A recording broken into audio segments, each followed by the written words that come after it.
Every time Henry tried to draw a straight line, it turned out wiggly.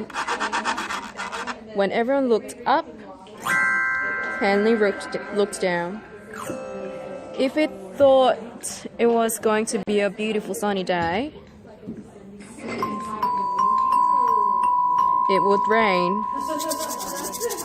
Splish, splosh, splash. Early one morning, when Henry was out walking backwards, trying very hard to walk forward, he bumped into Amy. Amy could do everything right. She never tied her shoes together, or buttered the wrong side of her toast.